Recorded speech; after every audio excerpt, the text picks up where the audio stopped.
ನಗರದ ಪತ್ರಿಕಾ ಭವನದಲ್ಲಿ ಕರೆದ ಪತ್ರಿಕಾಗೋಷ್ಠಿಯನ್ನು ಉದ್ದೇಶಿಸಿ ಮಾತನಾಡಿ, ಕಳೆದ ತಿಂಗಳಲ್ಲಿ ಸದರ್ ಬಜಾರ್ ಪೊಲೀಸ್ ಠಾಣೆಯಲ್ಲಿ ಜಿಲ್ಲಾ ಹೆಚ್ಚುವರಿ ಪೊಲೀಸ್ ವರಿಷ್ಠಾಧಿಕಾರಿಗಳ ನೇತೃತ್ವದಲ್ಲಿ ನಡೆದ ಕೇವಲ ಎಸ್ಸಿ/ಎಸ್ಟಿ ಸಾರ್ವಜನಿಕ ಕುಂದುಕೊರತೆ ಸಭೆಯಲ್ಲಿ ಈ ವಿಚಾರವನ್ನು ಗಮನಕ್ಕೆ ತರಲಾಯಿತು. ನಮ್ಮ ಮನವಿಗೆ ಸ್ಪಂದಿಸಿದ್ದರು. ಈ ವಿಚಾರವನ್ನು ಕೆಲ ದಿನಗಳ ಹಿಂದೆ ನಗರಸಭೆ ಪೌರಾಯುಕ್ತರಾಗಿದ್ದ ಗುರುಸಿದ್ದಯ್ಯ ಅವರಿಗೆ ಈ ವಿಚಾರವಾಗಿ ಮನವಿ ಸಲ್ಲಿಸಿದಾಗ ಸಕಾರಾತ್ಮಕವಾಗಿ ಸ್ಪಂದಿಸಿಲ್ಲ ಎಂದು ಆರೋಪಿಸಿದರು.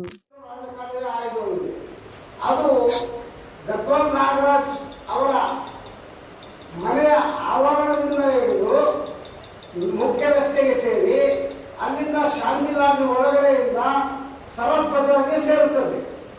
ಇದನ್ನು ಅದರ್ಭ ಶ್ರೀಮಂತ ವರ್ಗದವರಾದ ಶ್ರೀ ಗದ್ವಾಲ್ ನಾಗರಾಜ್ ಹಾಗೂ ಶಾಂತಿಲಾಲ್ ಮಾಲೀಕರಾದ ಗೋಪಾಲ್ ಇವರು ಇಬ್ಬರು ಕೂಡಿಕೊಂಡು ಸಾಜಿ ಸಮೀರ್ ಅವರು ಅವನ ಬಲಿಪಶುಗಳನ್ನು ಮಾಡಿಕೊಂಡು ಅವರಿಗೆ ಹಣದ ಆಮಿಷ ತೋರಿಸಿ ಈ ಒಂದು ಕಾಲುವೆ ತೆಗೆಸಬೇಡವೇನೋ, ಅವನ ಪರಶುರಾಮ ಏನು ಬೇಕಾದ್ರೂ ಮಾಡ್ತಾನ, ಎಲ್ಲಿಗಾದ್ರೂ ಓದ್ತಾನ ಅಂತ ಹೇಳಿ ನನಗೆ ಸಾಕಷ್ಟು ತೊಂದರೆಗಳು ಕೊಟ್ಟರು ಸಹಿತ ನಾನು ಇಲ್ಲಿವರೆಗೆ ತಲುಪಿಲ್ಲ ಸರ್.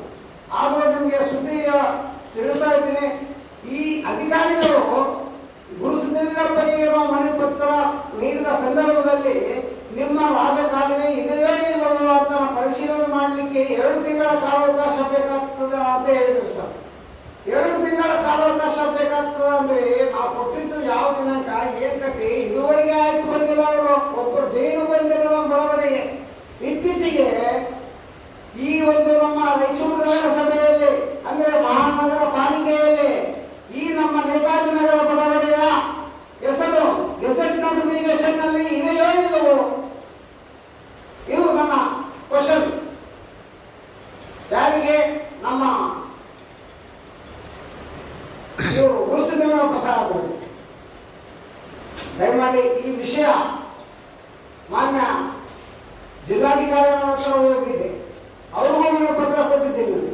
ಅವರು ಸಹಿತ ಆದಷ್ಟು ಬೇಗ ಸ್ಪಂದಿಸ್ತೀನಿ, ಸಂಬಂಧಪಟ್ಟ ಅಧಿಕಾರಿಗಳಿಗೆ ನಾನು ಪತ್ರ ಕಳಿಸ್ತೀನಿ ಅಂತ ಹೇಳಿ ಅವರು ಸಹಿತ